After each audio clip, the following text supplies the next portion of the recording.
பேரன்பு கொண்ட தாய் தமிழ் சொந்தங்களே, ஊருக்கு இணையான உடன் பிறந்தவர்களே, மருதூர் கிராமவாழ் பொதுமக்களே, வரக்கூடிய சட்டமன்ற பொதுத் தேர்தலில் நாம் தமிழ் கட்சியின் சார்பிலே வானூர் சட்டமன்ற உறுப்பினர் பதவிக்கு போட்டியிடக்கூடிய வேட்பாளர் என்ற முறையிலே உங்களிடத்திலே நான் பேசிக் கொண்டிருக்கிறேன்.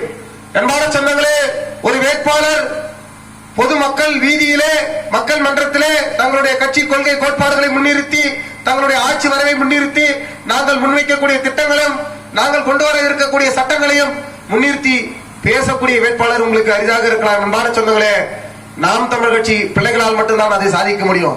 ஏனென்றால் எங்களிடத்தில் மட்டும்தான் உயர்ந்த கொள்கைகள் இருக்கு, எங்களிடத்தில் மட்டும்தான் நிலையான நிலைப்பாடு இருக்கிறது, எங்களிடத்தில் மட்டும்தான் மக்களுக்கு தேவையான மண்ணுக்கும் மக்களையும் நேசிக்கக்கூடிய பிள்ளைகளால் உருவாக்கப்பட்ட திட்டங்கள் இருக்கிறது.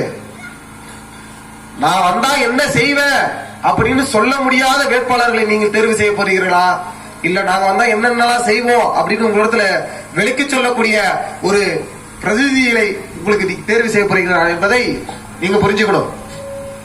நீங்க நினைக்கலாம் நாம் தமிழர் கட்சி மட்டும் என்னப்பா நீங்களும் கட்சிக்காரர் தான், நீங்களும் தேர்தலுக்கு மட்டும் தான் வரீங்க, மற்ற கட்சிக்கு உங்களுக்கு என்ன வித்தியாசம் என்று நீங்க நினைக்கலாம். என்பான சொந்தங்களே, மற்றவர்கள் தேர்தலில் போட்டியிடுவதற்கும் நாம் தமிழ் கட்சி தேர்தலில் போட்டியிடுவதற்கும் வித்தியாசம் இருக்கிறது.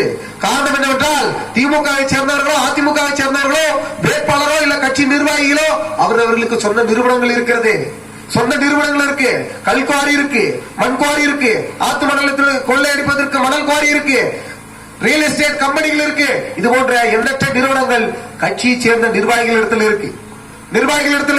அவர்கள் அதன் மூலமாக முறைகேடாக வர்த்தகம் செய்வதற்கும்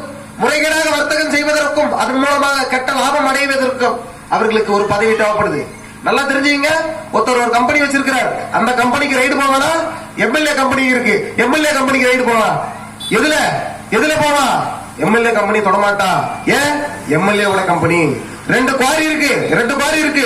சாதாரண ஒரு தனியார் முதலாளி ஒரு குவாரி வச்சிருக்காரு, ஒரு எம்எல்ஏ ஒரு குவாரி வச்சிருக்காரு, இல்ல எம்எல்ஏ ஆளுங்கட்சியுடைய பினாமின்ற பேர்ல ஒருத்தர் குவாரி வச்சிருக்காரு, இல்ல கட்சிக்காரர் கட்சியை சேர்ந்தவர்கள் ஒரு குவாரி வச்சிருக்காரு. எந்த குவாரிக்கு முக்கியத்துவம் கொடுப்பான்? நல்லா தெரிஞ்சுங்க. என்பான சொன்னார்களே, இவர்கள் இந்த வள கொள்ளைகளை மூலமாக இவர்கள் கெட்ட லாபம் அடைய வேண்டும் என்பதற்காகவும் இவர்கள் சேர்த்து வைத்திருக்கக்கூடிய சொத்தை காப்பாற்றுவதற்கும் இது மேற்கொண்டு இவர்கள் சொத்து சேர்ப்பதற்கும் இவர்களுக்கு ஒரு பதவி தேவைப்படுது. எப்படி ஒரு தேர்தலுக்கு வேட்பாளர் என்ற முறையிலே ஒரு வாக்கை வாங்குவதற்கு விலை கொடுத்து வாங்குவதற்கு ஒரு வாக்குக்கு 500 ரூபாய் கொடுக்குறாங்க. ஒரு வாக்குக்கு 500 ரூபாய்னா அப்ப ஒரு ஊருக்கு 10 லட்சம் ரூபாய் 15 லட்சம் ரூபாய் செலவு பண்ண வேண்டியது வருது.